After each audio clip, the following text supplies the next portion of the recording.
Hello everyone. आज की story है माँ बेटी का रिश्ता।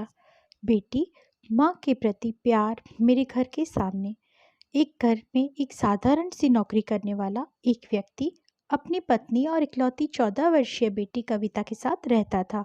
कविता के पापा और मम्मी उससे बहुत प्यार करते थे क्योंकि वह उनकी इकलौती संतान थी और शादी के 9 वर्ष बाद पहली संतान हुई थी।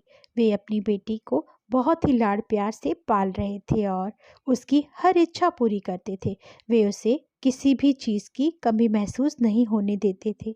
इकलौती संतान होने के कारण वह बहुत ही जिद्दी और शरारती लड़की थी। एक दिन कविता ने बहुत ही खूबसूरत नई चप्पल लाने की जिद की। उसके पापा ने कहा वह नई चप्पल 1-2 दिन में ला कर के दे देंगे। दूसरे दिन उसके पापा बाजार से बहुत ही खूबसूरत चप्पल बेटी कविता के लिए ले आए। चप्पल लेकर वह बहुत खुश हुई और उस चप्पल को पहनकर पूरा दिन उछल कूद करती रही। पर अगले ही दिन मैं आश्चर्यचकित रह गया जब मैंने कविता को ये कहते हुए सुना कि माँ, ये नई चप्पल मैं नहीं पहनूंगी, ये मुझे अच्छी नहीं लगती, इससे तो अच्छी पुरानी वाली ही है, मैं तो वही पहनूंगी। मुझे उसकी हरकत पर बहुत ही गुस्सा आया और पल पल बदलते व्यवहार को देखकर हैरानी भी हुई। शाम को जब मैं टहलने के लिए निकला तो मुझे कविता के घर के दरवाजे पर खेलती हुई मिली। मैंने उससे बुलाया और उससे कहा, गुड़िया, जब आपको वो महंगी चप्पल पहनना ही नहीं थी तो मंगवाई ही क्यों? और अब तो वो वापस भी नहीं हो सकती क्योंकि आपने उसे कल पूरे दिन पहन रखा था।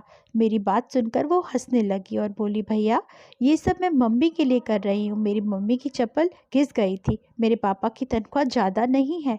मम्मी पापा की स्थिति समझती हूँ, इसीलिए अपने लिए नई चप्पलें नहीं मंगवा रही थी, पर पापा मेरे लिए सब ला कर देते हैं और मम्मी भी तो अपना सारा प्यार मुझ पे ही लुटाती हैं। बस मैंने बहाने से चप्पलें मंगवाई थी और इसी के लिए उनको पूरा दिन पहन के घूमी थी कि दुकान वाले भैया को वापस न की जा सके। अब मम्मी उन चप्पलों को पहनकर कहीं भी आ जा सकेगी।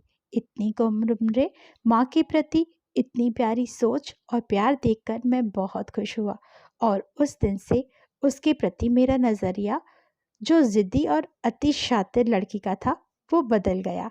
इसीलिए कहते हैं, बेटी कभी भी कहीं भी उसकी जान अपनी माँ में ही बसती है।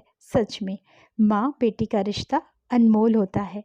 आपको ये स्टोरी कैसी लगी कमेंट करके ज़रूर बताइएगा और मेरे चैनल को सब्सक्राइब करना बिल्कुल ना भूलें।